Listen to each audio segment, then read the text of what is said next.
Chers adhérents Boxing Center, bonjour, bienvenue au boxing online qu'on vous propose depuis quelques temps maintenant et pour toute la durée du confinement à venir. Moi c'est toujours Tancred, votre préparateur physique. Aujourd'hui avec Oussama, gérant de Boxing Center Balma-Gramont, on va vous proposer un petit training. Donc comme vous avez l'habitude de faire dans les salles, ça va être assez court, ça va être assez intense, ça va mélanger du cardio-box et du renforcement musculaire qu'on appelle en post-fatigue. Alors déjà on va s'échauffer Oussama, qui a enchaîné pas mal de séances ces derniers temps pour vous proposer du contenu. Alors ce qu'on va devoir échauffer, ça va être un petit peu toute la chaîne postérieure et la capacité dorsale d'érection du rachis. On va commencer par 10 squats à vide, juste 10 squats pour déverrouiller un petit peu les genoux. Voilà. Ça va, fait ces 10 squats, vous gardez bien le dos droit, vous descendez les fesses sous la ligne des genoux, faites-le chez vous, 10 petits squats tranquillement. Voilà, parfait.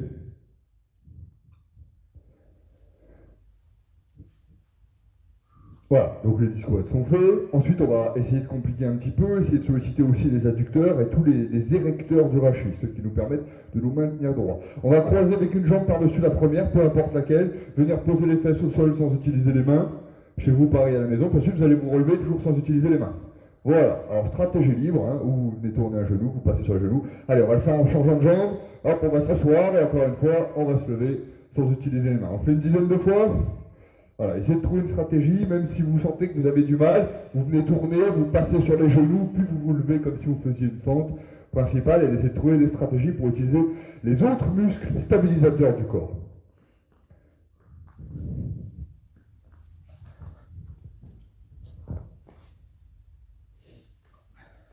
Voilà, très bien. Voilà, une dizaine. Très bien.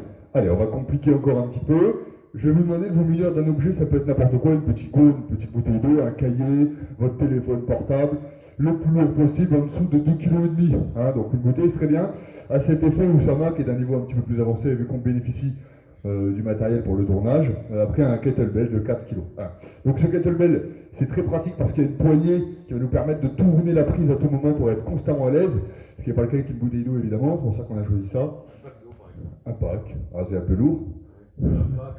Avec 2 bouteilles dedans, voilà par exemple, c'est une super idée. Donc, on va garder le kettlebell tendu au-dessus de le bras tendu avec le kettlebell au-dessus de la tête, derrière le niveau de l'occiput, donc derrière la nuque.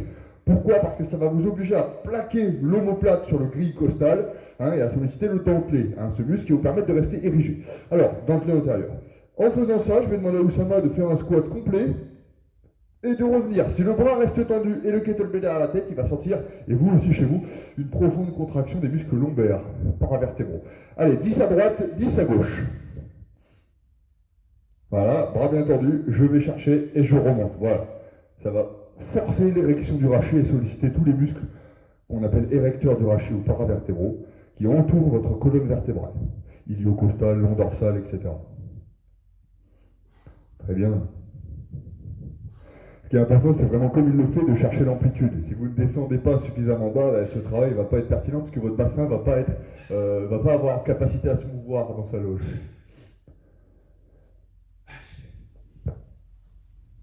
Allez, 10 de l'autre côté. Très bien.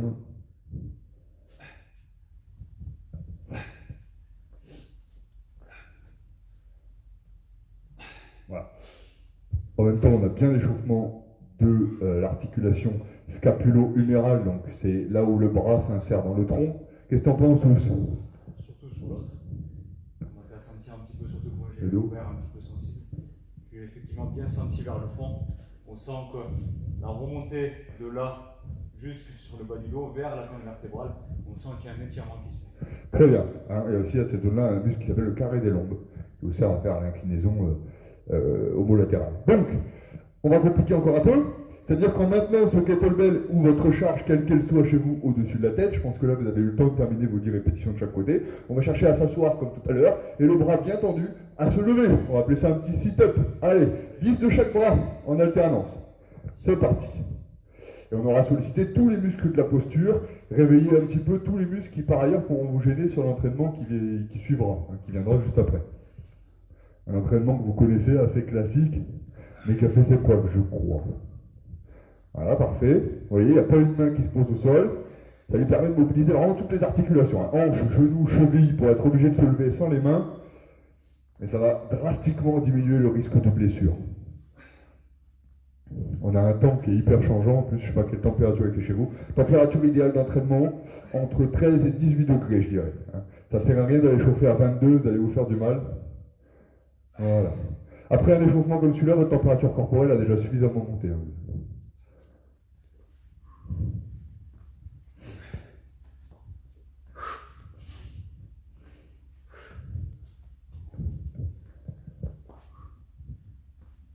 Voilà, c'est très bien, le bras reste tendu.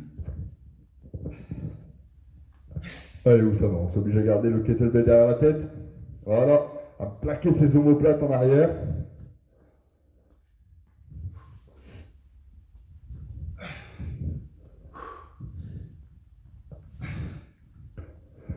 Évidemment, les trainings sont interchangeables, hein. Ces échauffements peuvent servir à l'un ou l'autre. Vous gardez les vidéos chez vous, vous faites celui qui vous intéresse au moment où ça vous intéresse. Voilà. Très bien. Bon, on est pas mal chaud? Ouais, c'est bon. On est pas mal chaud. Très bien. Chez vous, je vous laisse boire un coup, ça va également. Pendant ce temps-là, j'explique le training qui va venir. Relativement court, relativement intense. On va garder un échauffement, on va garder un entraînement de haut du corps qui nous sert pour la boxe, à savoir les pompes. Amplitude complète. C'est-à-dire qu'on va chercher à étirer le grand pectoral au maximum en amenant la poitrine jusqu'au sol et à remonter en tendant les bras entièrement pour travailler les adducteurs du bras, typiquement les muscles du crochet, et les extenseurs du bras, typiquement les muscles des directs. D'accord? C'est pour ça qu'on fait autant de pompes quand on est pratiquant de boxe anglaise. Alors, qu'est-ce qu'on va faire? On va travailler les pompes en post-fatigue, parce qu'être très performant musculairement, c'est bien si vous faites de la musculation. Si vous faites de la boxe, ce qui est intéressant, c'est d'être performant musculairement lorsque la fréquence cardiaque est élevée. On va donc commencer par 1 minute de shadow boxing, où Oussama va varier toutes ses combinaisons et surtout tous ses déplacements, d'où l'intérêt de l'échauffement précédent. Objectif de cet entraînement d'1 minute de shadow, faire augmenter au maximum la fréquence cardiaque. Donc on n'hésite pas avec beaucoup de déplacements, beaucoup de fréquences. Hein. Dès que je donnerai le top, Oussama va devoir enchaîner 7 minutes de cardio box avec 30 pompes amplitude complète. C'est assez facile pour quelqu'un du niveau d'Oussama ou des pratiquants avancés de faire 30 pompes, c'est possible. Mais 30 pompes, lorsqu'on a une fréquence cardiaque supérieure à 100 ou 110, c'est difficile. Donc il va falloir qu'il la fractionne peut-être en 10-10-10. Et sans s'arrêter, une fois qu'il aura terminé ses 30 pompes, il se relèvera pour monter à 1 minute 30 de shadow boxing, puis 20 pompes, puis 2 minutes de shadow boxing, et enfin 10 pompes. On va essayer de se challenger au maximum sur les 10 dernières pompes, de les claquer. Allez, on va commencer à 1 minute de shadow. Je vais te donner un chrono que j'ai avec moi. Chez vous, est-ce que vous êtes prêts? Shadow, c'est pas compliqué, vous boxez dans le vide, hein, ça veut dire ombre, comme si vous aviez un adversaire fantôme. Et on se déplace. Top, c'est parti. Et on souffle bien, et on met de l'intensité, on essaie d'avoir 1 minute productive. Profitez-en pour répéter vos gammes, hein, ce que vous avez pu voir avec Sofiane, notamment la semaine passée, qu'on vous proposera encore cette semaine. Allez. Je vous rappelle que pour toutes les demandes spécifiques, si vous avez des anamnèses particulières, des problèmes particuliers, des objectifs précis, tous les coachs de Boxing Center sont disponibles via message privé par la page pour vous proposer des programmes personnalisés, comme c'est le cas en temps normal, à la salle. On est déjà à plus de 30 secondes, ça va mettre de la fréquence, de la vitesse, regardez bien les appuis, les mouvements. Il y a tout, ça monte sur les chevilles, ça plie les genoux. C'est pour ça qu'on s'est échauffé correctement. Allez, on a encore 15 secondes pour faire monter cette fréquence cardiaque. Essayez de se rapprocher des 90-100, ce qui ne devrait pas être un problème pour la plupart d'entre vous. Encore 8 secondes. Allez, on met la cadence. Voilà. Encore. 3, 2, 1. Et sans tarder, on va enchaîner avec 30 pompes amplitude complète. Allez, Oussama, tout le monde regarde, tout le monde fait pareil. C'est-à-dire la poitrine jusqu'au sol, les bras tendus, les filles sur les genoux si vous le voulez. Voilà. Donc tout de suite, on constate qu'il y a de la difficulté, là où les 30 pompes n'auraient pas été un problème en temps normal. C'est le principe de la post-fatigue cardio-respiratoire.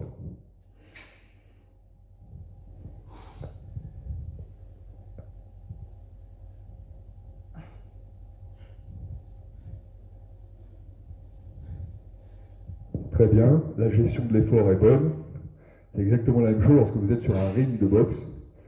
Vous avez un effort continu de 3 minutes à tenir, mais en fractionné. Top, 1 minute 30 de shadow boxing. On va essayer de garder le même rythme que sur le premier set. C'est parti. Allez, on occupe de l'espace. Si vous avez un petit appartement, un petit espace de travail, 2-3 mètres carrés vous suffisent largement à vous déplacer, à utiliser du pivot, à utiliser du pas de retrait, etc., etc. Voilà. On voit bien les angles du buste, tous les muscles de la colonne vertébrale qui ont été sollicités avant peuvent lui servir maintenant qu'ils sont chauds à faire des mouvements rapides et brutaux du buste sans risquer de se blesser. On n'est qu'à 38 secondes. Allez, on veut 1 minute 30 intense. Essayez de varier vos déplacements comme il le fait. Prendre des points d'appui divers, de tourner. Imaginez un adversaire qui se déplace. Hein. C'est pas du sac, on n'est pas statique. On est déjà à presque 1 minute. On varie les combinaisons, on varie les angles. On déplace le buste, on fait jouer la colonne vertébrale. On fait monter la fréquence cardiaque. Encore. On va approcher d'un 50-60% de votre fréquence cardiaque de réserve, qui est la fréquence que vous ne devez pas atteindre pour rester en bonne santé. Allez, encore 15 secondes. Allez, on appuie. On met de l'intensité, de la fréquence, de la vitesse. Boum, boum, boum, boum, boum, boum. 5 secondes. Et on se prépare à prendre une grande inspiration dans 2, 1. Et on enchaîne avec 20 pompes amplitude complète. Allez, chez vous, ne faites pas prendre de pause, hein. C'est pas maintenant. Le but, c'est vraiment d'enchaîner les 2. Si vous êtes dans le ring et que votre entraîneur vous crie une combinaison, il ne faut pas la faire 1 minute après. Allez. Et là, ça commence à être dur, surtout de conserver de l'amplitude, d'aller chercher le sol. C'est bien normal. Allez, on tient bon. Et on va chercher. Et on stretch le grand pectoral. Et regardez comme les omoplates ne bougent pas. Elles restent plaquées en arrière tout le long. Le fameux grand dentelé qui vous permet de faire l'abduction du bras sans avoir à vous blesser à l'épaule. Encore. On tient bon. Allez, où ça va? Et voilà. Et on va enchaîner avec 2 minutes de shadowboxing. On va mettre encore plus d'intensité. C'est parti. Allez. Le chrono tourne. Chez vous, vous n'avez pas à vous occuper du chrono. C'est moi qui donne les tops. Travaillez en même temps que nous. Jouez le jeu en même temps que nous. C'est un entraînement qui peut se faire en direct vidéo. Pas besoin de mettre pause. Pas besoin de matériel. Rien du tout. Allez. Comme si vous étiez avec nous dans la salle. La corde à sauter en moins. Et le blabla entre les entraînements en moins. J'espère que vous allez bien, que vous êtes en bonne santé. Et que grâce à nous, vous allez rester le plus longtemps possible. En tout cas, avec nous. Allez, où ça? 30 secondes dépassées au chronomètre déjà, toujours de l'intensité, toujours du déplacement, c'est ce qui est important. Avec la fatigue, vous allez commencer à bouger, à vouloir rester statique, votre garde va descendre, c'est normal, c'est l'acidose. Et vous devez combattre ça. Résistance à la fatigue, résistance à l'acidité. Allez, encore. Boum, boum, boum. Encore. Encore. Allez, pas de baisse d'intensité, il reste 1 minute plus le chronomètre. Allez, ça va. Allez, on met tout. Il faut vraiment finir épuisé ce set-là chez vous aussi. Entraînement court, mais entraînement intense. Allez, le but est de terminer en moins de 15 minutes ce parcours. Allez, boum, boum, boum, boum. Et on y va, et on met un déplacement, et avant, retrait. Allez, on se challenge, on essaie de se forcer à faire ce qu'on n'aime pas faire à ce moment-là. Transférer le poids lorsque vous êtes lourd. Sauter lorsque vous êtes léger. Allez, 30 secondes encore. On appuie, on cherche le chaos sur l'adversaire invisible. Bien. Allez, on essaie de rester puissant, ce qu'on appelle la puissance maximale aérobie, la capacité à rester puissant dans le temps. Allez. Encore. Encore. C'est bien. Allez, 10 secondes encore. Boum, boum, boum, on appuie. On fait mal. Allez, on joue avec les hanches, on se déplace. 5 secondes. Allez, il faut se mettre dans le rouge là. Jouez le jeu, vous voyez comme il le fait bien, vous voyez comme il joue le jeu. Pop. Et 10 pompes, claquez s'il te plaît, où ça va pour terminer ce training. On va chercher très très haut, pas besoin de taper dans les mains, juste de décoller les mains du sol. Allez, 1, 2, et tout le corps. Allez, on essaie de pousser sur les bras, allez, sur les bras. 3, allez, à votre rythme, hein, chez vous, mais vous me finissez les 10. Même si vous ne finissez pas en même temps que Oussama, ce n'est pas tellement surprenant, vous finissez les 10. Encore, allez, ça décolle. On inspire, on se challenge maintenant, comme si on terminait le dernier round du combat. Allez, c'est là que les coups doivent faire mal. Allez, Oussama. Les gains, c'est maintenant qu'on les a. C'est pas parce que vous êtes chez vous que vous ne pouvez pas progresser. Hein. Pas du tout. Allez, c'est maintenant qu'on progresse encore. Allez. Respire. Très bien. Bon. On est passé en moins de 15 minutes sur le training. Oussama a fait les pompes très rapidement. Chez vous, si vous avez eu plus de difficultés, c'est pas grave du tout, tant que vous avez essayé de tenir le rythme, de faire monter votre fréquence cardiaque, de faire travailler vos muscles en post-fatigue. Oussama, qu'est-ce que t'en as pensé? Aucun aucun retour, nickel. Voilà. Ouh, je te remercie. On fait le petit check parce qu'on est entre nous, de toute façon on se côtoie toute la journée. Respectez quand même les consignes de sécurité chez vous. On vous dit à très bientôt, vous lâchez pas, c'était Boxing Center, ciao.